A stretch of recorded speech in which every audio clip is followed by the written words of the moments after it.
contrairement aux idées reçues, les forêts augmentent en France, puisque en effet, depuis 33 ans, elle a augmenté plus de 20%. Donc on voit entre 2018 et 1985, la forêt est en augmentation de 20% en France. Donc ce qui correspond à 31% du territoire français. Donc on voit qu'on a beaucoup de ressources en termes de forêt en France. Et pour recentraliser le sujet plus près de notre territoire, en Auvergne-Rhône-Alpes, le volume de la forêt augmente de 3% par an et ça représente une surface de 2,6 millions d'hectares, soit l'équivalent des 4 départements d'Auvergne. Donc vous voyez, c'est quand même assez conséquent en termes de surface ramenée au département, donc c'est l'équivalent des 4 départements d'Auvergne. Ensuite, donc notre forêt, elle grandit de 16 millions de mètres cubes de bois par an et chaque année, nous en prélevons que 5 millions de mètres cubes. Donc il reste potentiellement, il reste des 3 quarts qui sont, les 2 tiers de l'augmentation des forêts qui ne sont pas prélevés chaque année. Donc c'est pour ça que la forêt française et en région Auvergne-Rhône-Alpes est en augmentation chaque année. Ensuite, le bois de puits de carbone. Donc ici, vous avez l'image du cycle de bois. Donc le bois présente un bilan neutre sur le niveau global des émissions de gaz à effet de serre, puisqu'en effet, l'absorption de carbone par la forêt lors de sa croissance est pratiquement équivalente au carbone émis dans l'atmosphère lors de sa combustion. Donc on voit ici, donc, lors de la croissance, pour augmenter, la forêt, elle capte les carbones et ensuite elle les rejette lors de sa combustion. Donc le bois énergie aussi, ça permet de recycler le bois en fin de vie, puisqu'on voit que le bois en fin de vie peut être transformé pour alimenter les chaufferies au bois en énergie. Et aussi, on a des gros puits de carbone pour le bois d'œuvre, puisqu'en effet, toutes les constructions en bois, ce sont des réservoirs de carbone qui sont stockés durablement, dans les constructions. Ensuite, toujours pour recentrer au niveau, ici, ce sont les chiffres au niveau de la région Auvergne-Rhône-Alpes. Donc, en bois de construction, chaque année, pour la région Auvergne-Rhône-Alpes, on a 4 millions de mètres cubes qui sont utilisés pour le bois de construction et ça correspond à 4 millions de tonnes de CO2 captées par an, soit l'équivalent des émissions annuelles de CO2 des 2 tiers du parc automobile particulier en Auvergne-Rhône-Alpes. Et aussi, un arbre en croissance, il absorbe et il stocke du carbone, donc premièrement dans le sol et dans ses cellules, et cela compense environ 15% des émissions de CO2. Donc la forêt, elle atténue aussi le changement climatique. Et aussi, j'ai oublié de préciser, le bon entretien des forêts aussi diminue le risque d'incendie, donc c'est pour ça que le bois énergie peut être utile à ça pour rationaliser les besoins des forêts. Alors, le bois, une ressource locale, donc la construction du bois, donc une maison de 100 mètres carrés, ça équivaut à 10 mètres cubes de bois utilisé et ça permet de stocker durablement l'équivalent. Donc pareil, pour faire une analogie, c'est l'équivalent en CO2 aux émissions d'une voiture diesel pendant près de 7 ans, soit environ 100 000 kilomètres parcourus. Aussi, le bois local, ça maximise les bénéfices du carbone, puisqu'en effet, utiliser du bois local, ça évite les transports, donc d'exporter du bois du nord de la France ou d'autres régions. Il vaut mieux l'utiliser localement pour réduire encore son empreinte de carbone. Et on voit que sur la région Auvergne-Rhône-Alpes, on a 3 quarts des bois récoltés qui sont transformés localement. Donc, on utilise le bois pour tout ce qui est des emballages, type palettes, pour construire des maisons en bois, etc., vivre avec des meubles et aussi se chauffer. Donc, voici tous les aspects du bois. Aussi, utiliser du bois local, c'est un impact sur l'économie et l'environnement, puisqu'on a quelques chiffres. En Auvergne-Rhône-Alpes, c'est plus de 20 000 entreprises et 63 700 emplois qui sont non délocalisables. Donc, ça permet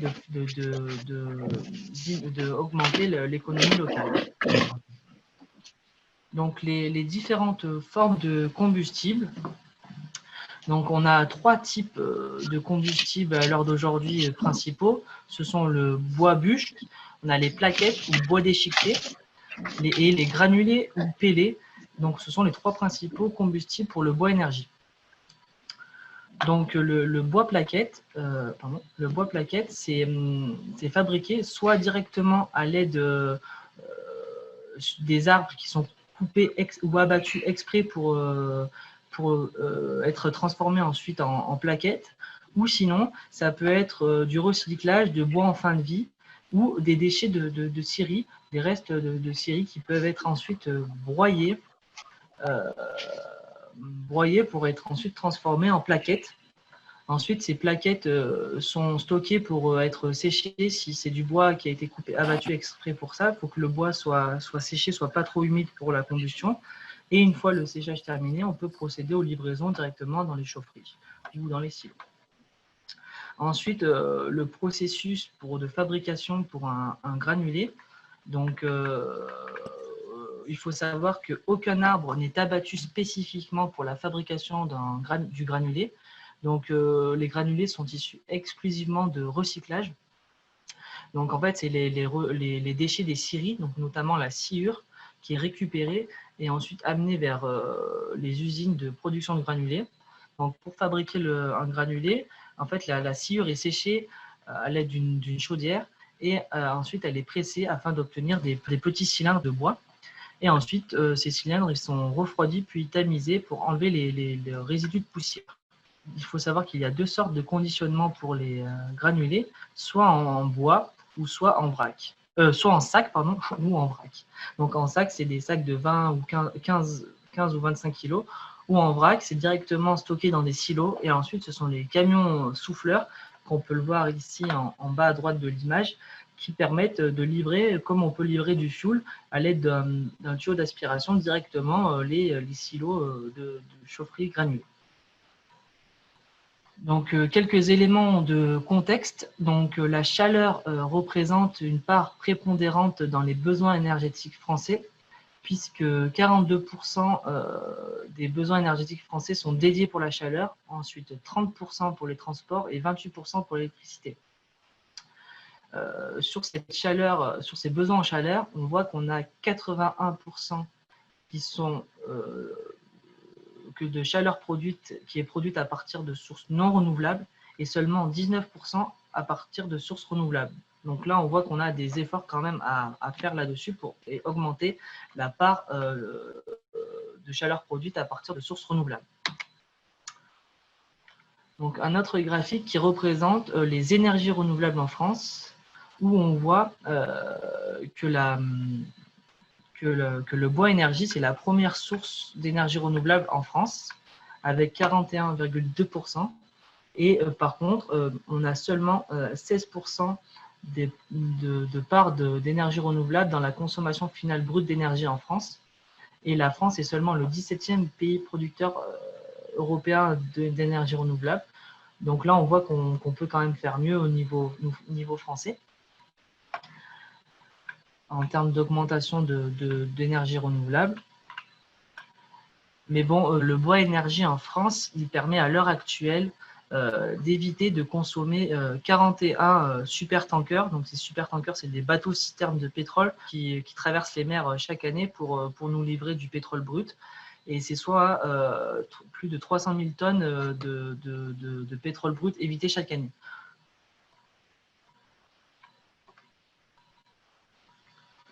Ensuite, par rapport aux principales sources de bois énergie en France, donc on a les 3 sources. On voit la part importante toujours du bois bûche, commercialisé ou non commercialisé, donc qui est 26,3 millions de mètres cubes. Ensuite, on a la plaquette forestière ou les bois déchiquetés qui représentent 3,3 millions de mètres cubes, pardon, et les granulés bois 2,3.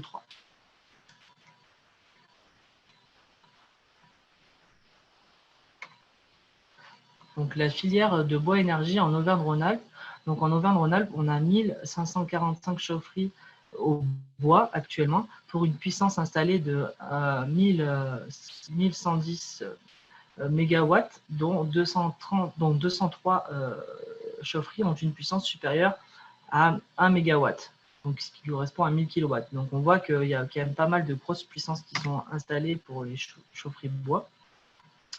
Ici, vous avez une carte des producteurs de bois déchiqueté en Auvergne-Rhône-Alpes.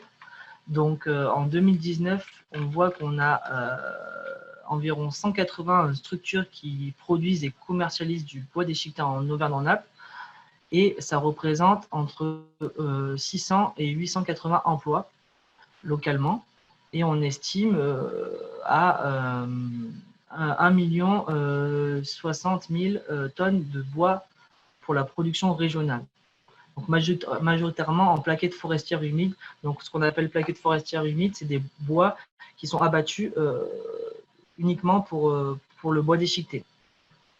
Donc pour se rapprocher de notre département, donc on voit qu'on a donc principalement des producteurs, donc pareil, qui sont de plaquettes forestières, donc qui abattent des arbres à destination du bois déchiqueté. Et on a quelques producteurs qui produisent du bois déchiqueté à partir des déchets de scierie.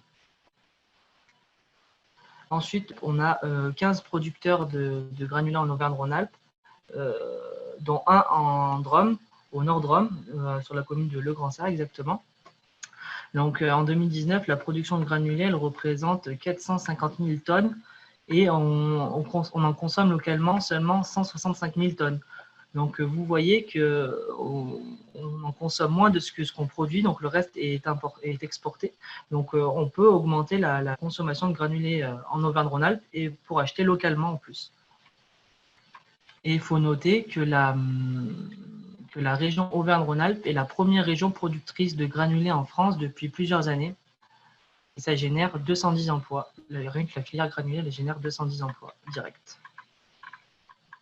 Donc la filière du bois énergie, vous l'avez compris, elle participe au développement économique local. La récolte, la transformation et l'utilisation du bois sont des facteurs de développement d'emploi et notamment dans les zones rurales. Ensuite, pour parler économie, du coup, vous voyez ici l'évolution du prix des énergies de 2007 à 2019. Donc, ces sources proviennent du ministère de la Transition écologique et solidaire. Donc là, on voit que le granulé bois vrac est le combustible moins cher du marché et se démarque aussi également par sa relative stabilité, car il est non soumis au cours des énergies fossiles et problématiques géopolitiques internationales qu'on peut connaître parfois. Donc le prix du bois ne subit pas les fluctuations de marché. Donc on voit donc entre 2007 et 2019, on voit que le granulé bois a un peu augmenté, mais beaucoup moins que ces autres énergies. Ici, on a une petite image qui présente l'Argus des énergies. Donc, c'est le prix des différentes énergies en euros TTC par kilowattheure. Donc là, on voit que le bois déchiqueté est l'énergie la moins chère, enfin, après le soleil, puisque le soleil est gratuit, et l'énergie la moins chère, puisqu'il est à 0,034 € par kilowattheure. Ensuite vient le bois en bûche, la pompe à chaleur géothermie et le granulé bois en vrac qui est à 0,065 € par kilowattheure. Et on voit que l'énergie la plus chère, c'est l'électricité à 0,15 € par kilowattheure. Donc on voit que si on passe d'une énergie électrique à une énergie granulé bois en sac, on divise à peu près par 2 sa facture énergétique. Donc c'est assez considérable. Je suis en train de lire les questions en même temps, donc je vois qu'il y a une question sur le chiffre des chaufferies. Donc non, c'est bien en Auvergne-Rhône-Alpes, le chiffre est en Auvergne-Rhône-Alpes, il me semble. Oui, vous voyez, 1545 chaufferies de bois en Auvergne-Rhône-Alpes. Par rapport aux autres chaufferies, aux autres types de chaufferies, je n'ai malheureusement pas le chiffre des chaufferies totalement, du total des chaufferies installées en Auvergne-Rhône-Alpes. Donc, pour ceux qui ont suivi plusieurs de nos webinaires, donc cette diapo vous sera familière, mais bon, il est pas mal, enfin, il est intéressant de rappeler cette démarche. Donc, il s'agit de la démarche Négawatt créée par l'association du même nom, Négawatt. Le principe de cette démarche, c'est de commencer par la sobriété. En fait, il faut se focaliser sur le réel besoin de l'énergie, c'est-à-dire est-ce qu'il faut maintenir le chauffage d'un bâtiment pendant le week-end, bien définir ce besoin. Est-ce qu'on a besoin d'éclairer la nuit? Est-ce qu'on a besoin de laisser les appareils en veille? Donc, c'est bien diminuer au maximum ces besoins énergétiques. Donc, après, une fois qu'on a diminué les besoins, on peut travailler sur l'efficacité. Donc, l'efficacité, c'est-à-dire, c'est intervenir sur l'efficacité du bâtiment, donc en termes d'isolation, d'appareillage, d'éclairage. Et après, une fois qu'on a travaillé sur l'isolation thermique, on peut travailler sur les équipements de chauffage, c'est-à-dire les chaufferies par des chaufferies plus performantes, parce qu'il vaut mieux, changer le système de chauffage une fois que le bâtiment est isolé, car on n'aura pas les mêmes besoins qu'avant isolation. Donc, une fois qu'on a franchi ces 2 étapes, c'est à ce moment-là qu'on pourra s'intéresser pour essayer de décarboner encore plus le fonctionnement du bâtiment et recourir au maximum aux énergies renouvelables, en substitution des énergies fossiles. Donc voilà, l'énergie, comme pour illustrer un petit peu mes propos, l'énergie la moins chère et la moins polluante est bien sûr celle qu'on n'utilise pas. Donc c'est pour ça qu'il faut travailler au préalable sur la sobriété. Et comme je le disais lors de mon intervention, il est préférable d'isoler un bâtiment en premier lieu pour ensuite mettre en place un système de chauffage adapté aux nouveaux besoins. Comme ça, on aura les meilleurs rendements sur l'installation. Donc, à chaque besoin, sa solution. Donc, je vais vous présenter ici brièvement les types de systèmes qui existent actuellement pour le bois énergie. Puis après, on rentrera plus dans le détail par la suite pour expliquer le fonctionnement de chacun. Donc, premièrement, on a une chaudière à granulés ou bois déchiqueté avec silo. Ensuite, on a un réseau de chaleur qui peut être alimenté par une chaufferie bois. Et le poêle à granulés. Donc le poêle à granulés, c'est une facilité de mise en œuvre. Les granulés sont issus de, comme je le disais tout à l'heure, de déchets de scierie. Donc il y a 0 arbres qui sont coupés pour la fabrication de granulés. Donc c'est simplement un recyclage de déchets.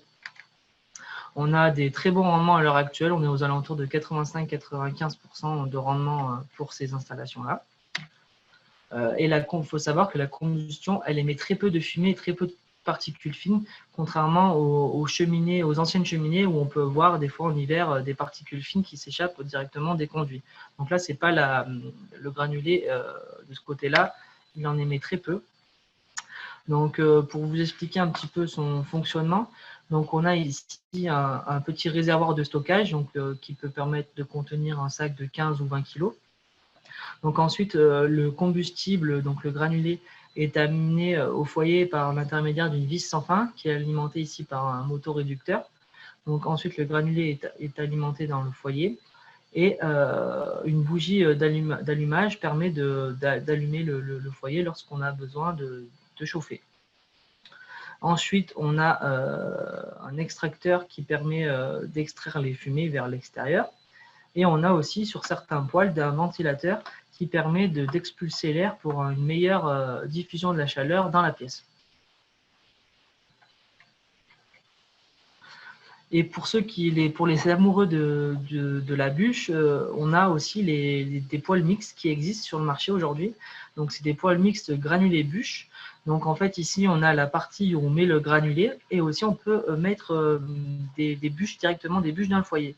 Donc en fait comment ça marche? Le principe c'est quand vous êtes à la maison ou vous avez besoin d'un chauffage, vous pouvez mettre une bûche et le poêle détectera directement si vous avez une bûche ou non. Donc il stoppera l'arrivée de granulés et la combustion se fera avec la bûche. Lorsqu'il n'y aura plus de combustible bûche, et le granulé reprendra sa fonction, enfin reprendra la vis sans fin alimentera le poêle en granulé. Donc ça permet d'être autonome et d'avoir l'avantage de la bûche et de garder l'avantage d'une meilleure régulation avec le poêle à granulés.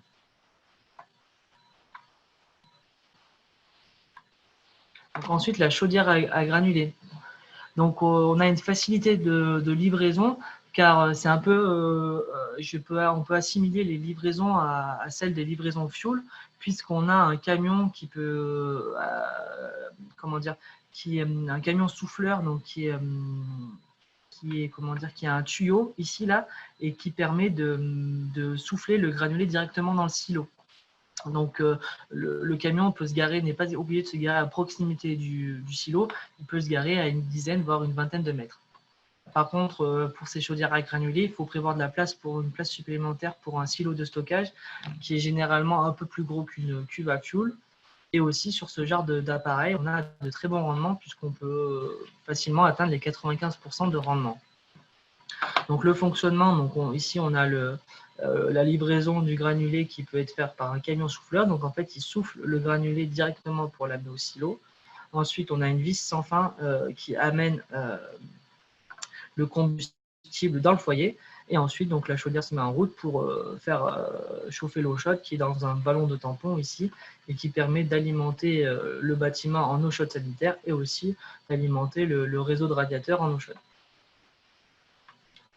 Et depuis peu aussi, on voit sur le marché des chaudières à granulés sans silo.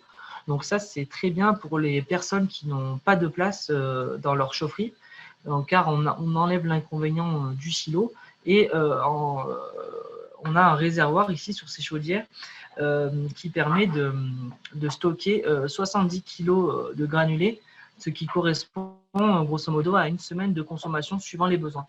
Donc, en fait, chaque semaine, il faudra aller alimenter son réservoir. Donc, c'est quand même assez bien comme système pour les personnes qui n'ont pas de place.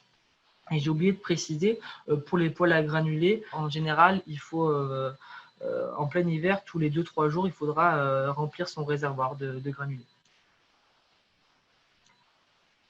Ensuite, la chaudière à bois déchiqueté ou plaquettes forestières. Donc, en général, en analogie, ce sont des chaufferies de plus grosse puissance qui sont dédiées à ça. Là, il faut prévoir de la place pour un silo et la livraison du bois, puisque là, on ne va pas être avec des camions qui vont souffler le bois déchiqueté par un tuyau.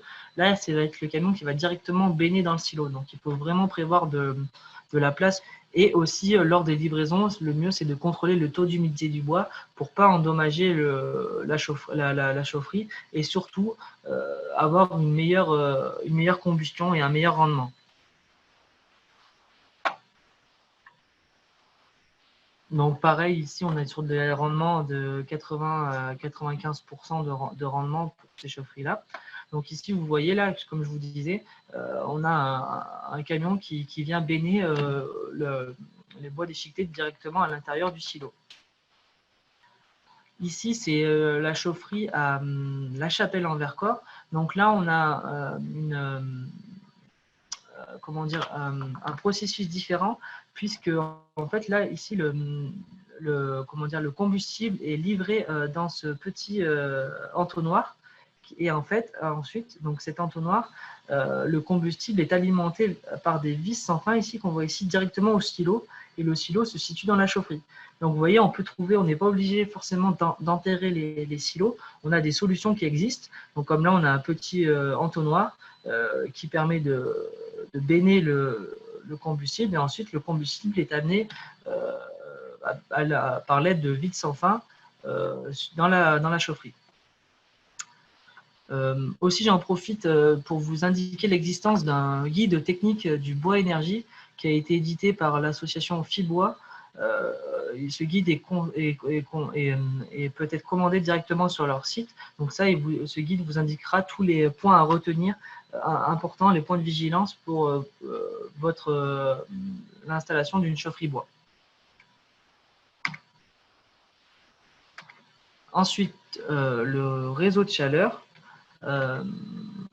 Donc, dans un sens technique, donc en fait, on parle de réseau de chaleur quand il y a une ou plusieurs centrales de production, et surtout, c'est le fait qu'on distribue de l'eau ou de la vapeur d'eau surchauffée par l'intermédiaire de canalisations qui sont enterrées et qu'on le diffuse sur plusieurs bâtiments. Donc on parle de réseau de chaleur dans le sens juridique quand il y a vente de la chaleur à des tiers, et dès lors la distribution publique de chaleur constitue un service public à caractère industriel. Il y a deux modes de gestion possibles, la gestion directe et la gestion déléguée. Je vais passer à la diapo suivante juste pour vous expliquer un peu plus en détail le fonctionnement. Donc ce sera plus facile avec la diapo, avec l'illustration. Donc on a ici la chaufferie, donc avec le silo qui se trouve ici. Et ensuite, après, en fait, donc la chaufferie permet de chauffer le réseau d'eau primaire qui est enterré ici, comme ça, qui est enterré et isolé. Et ça permet d'alimenter des bâtiments qui ne sont pas attenants, mais qui sont quand même dans un rayon proche pour ne pas avoir trop de pertes en ligne. Et ça permet de mutualiser les besoins et d'avoir une seule chaufferie pour plusieurs bâtiments. Et chaque bâtiment possède ici un échangeur à plaques, enfin une sous-station où il y a un échangeur à plaques. Donc ça permet ici d'échanger les calories, de l'eau du circuit primaire au circuit secondaire, ce qui permet de rendre chaque bâtiment autonome. Si par exemple la mairie ici ne veut pas de chauffage le week-end, et ben, elle coupe sa sous-station et du coup elle est indépendamment des autres bâtiments. Pour ce petit tableau, pour vous présenter un peu une ordre de grandeur des coûts que ça peut générer. Donc il faut savoir que les chaudières ou les poêles à granulés ou les chaudières à granulés au bois déchiqueté font l'objet de subventions du syndicat, donc du SDED. Ces subventions, elles s'élèvent jusqu'à 50%, jusqu'à 20 000 € de travaux éligibles. Et si on dépasse les 20 000 € de travaux éligibles, on est à 20% de 20 000 à 50 000. Donc potentiellement, si votre installation vous coûte 50 000 €, vous aurez potentiellement une aide du syndicat de 16 000 €. Donc ces aides sont soumises à adhésion à la compétence énergie du SDED. Donc la compétence énergie du SDED, elle regroupe entre autres la subvention, aussi du suivi énergétique comme vous avez pu le voir dans les précédents webinaires, et surtout de l'accompagnement technique pour vous aider à prendre des décisions et à vous accompagner dans vos démarches sur la transition énergétique. Donc c'est un package. Donc cette aide, elle est à 0,20 centimes d'euros par habitant et par an pour les communes rurales et à 0,50 centimes d'euros par habitant et par an pour les communes urbaines.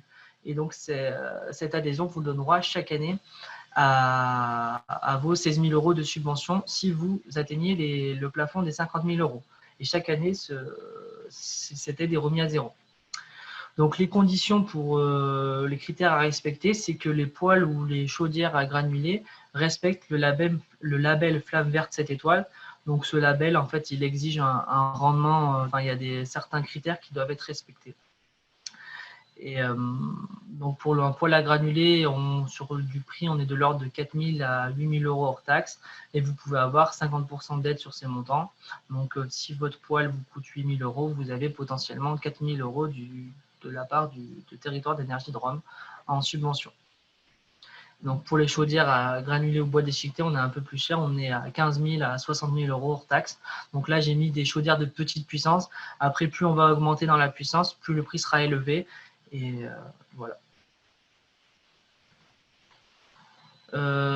Du coup, cette petite diapo, j'en ai terminé moi pour la présentation du bois énergie. Donc, je voulais juste remettre cette illustration tout simplement pour vous résumer la logique de notre service sur lequel nous vous accompagnons sur la transition énergétique, donc sous la forme d'un cercle vertueux, donc qui consiste dans un premier temps à analyser vos factures d'énergie et vous réaliser un tableau de bord énergétique de votre patrimoine.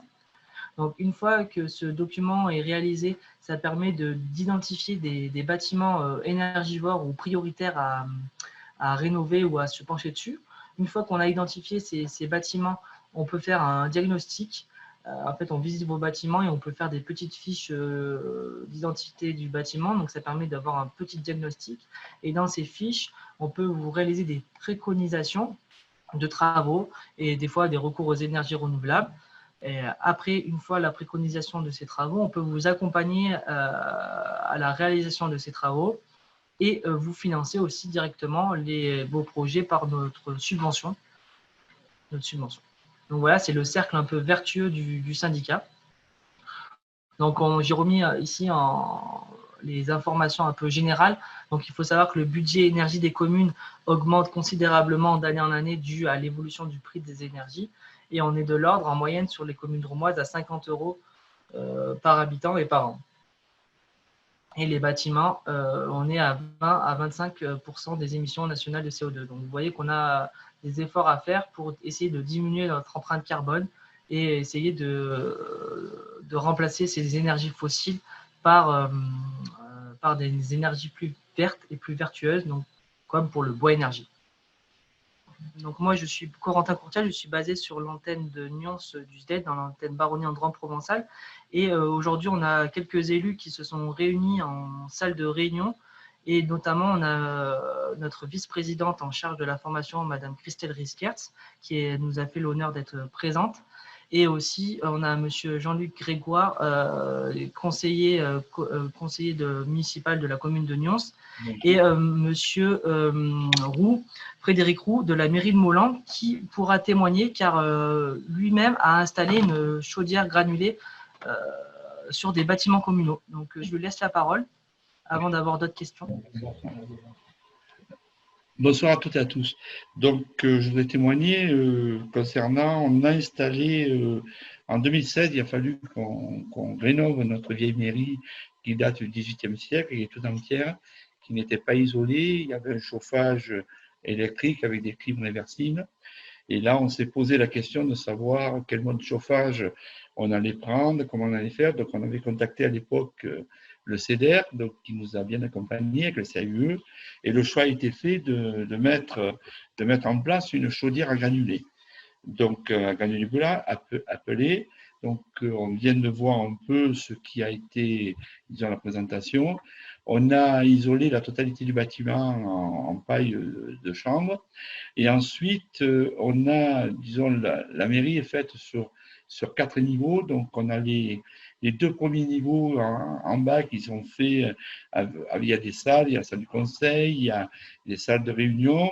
Il y a aussi au-dessus encore la mairie avec un plateau où il y a la mairie et la poste. Chaque plateau fait à peu près 170 mètres carrés.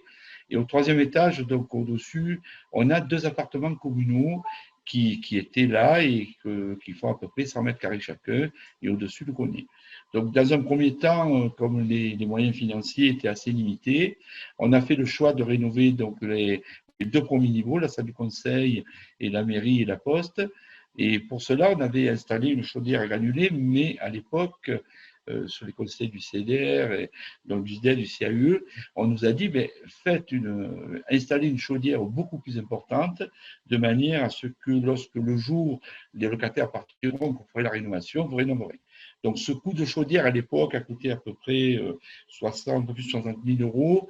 Il y a eu pas mal de subventions de l'ordre de 60-70%. En coût annuel actuellement, on doit dépenser à peu près 1 200 € annuels pour chauffer environ 340 mètres carrés. Je me suis amusé à calculer ce que représente pour chauffer un appartement de 100 mètres carrés. En gros, ça fait 350 € annuels.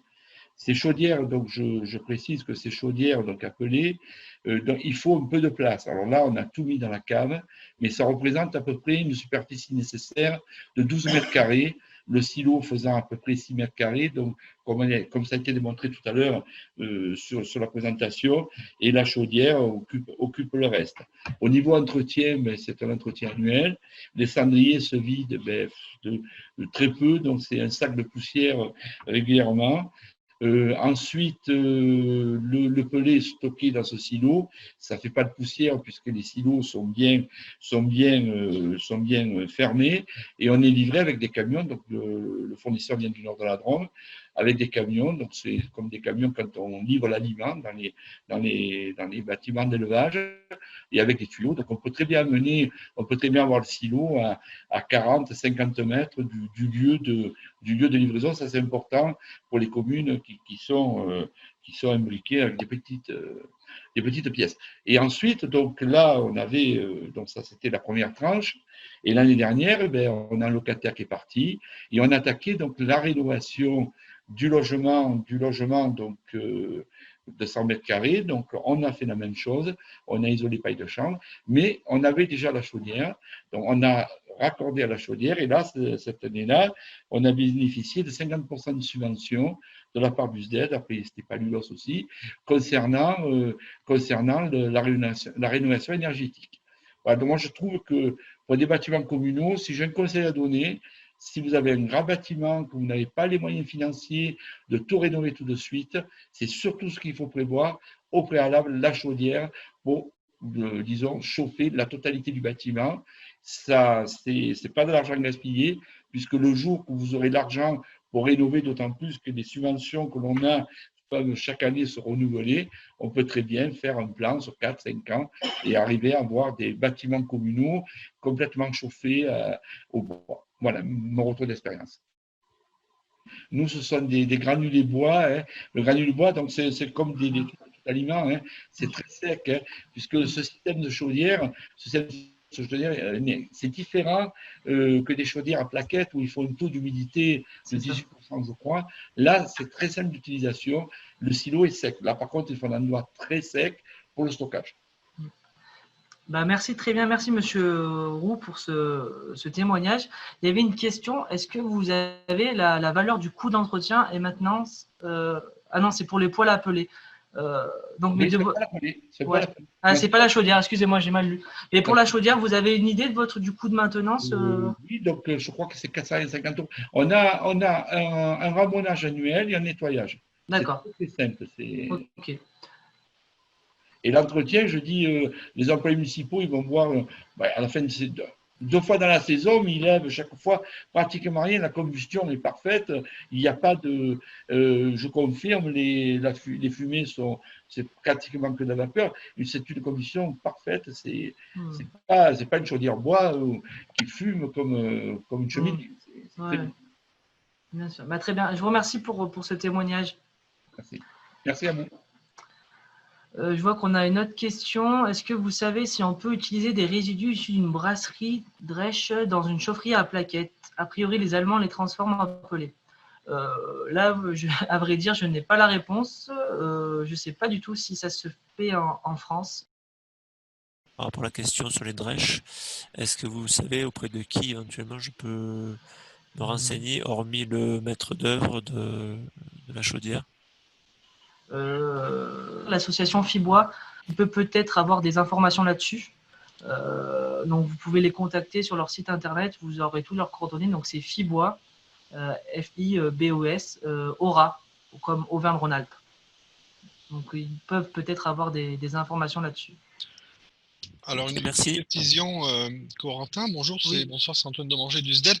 Il y a eu une expérience à Nyons, au lycée de Nyons, d'une chaufferie à la paille de lavande, qui a été un échec parce que la paille de lavande n'était pas assez propre. Il y avait du sable dans la paille de lavande qui a complètement défoncé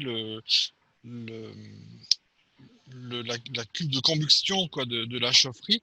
Donc c'est peut-être possible d'utiliser ces résidus à condition qu'ils soient parfaitement secs et parfaitement propres. Mais là, effectivement, il faut se rapprocher de Fibois à Valence pour avoir ces renseignements. Voilà, est-ce qu'il y a d'autres questions? Donc, excusez-moi, alors je le fais à l'oral, si je peux me permettre.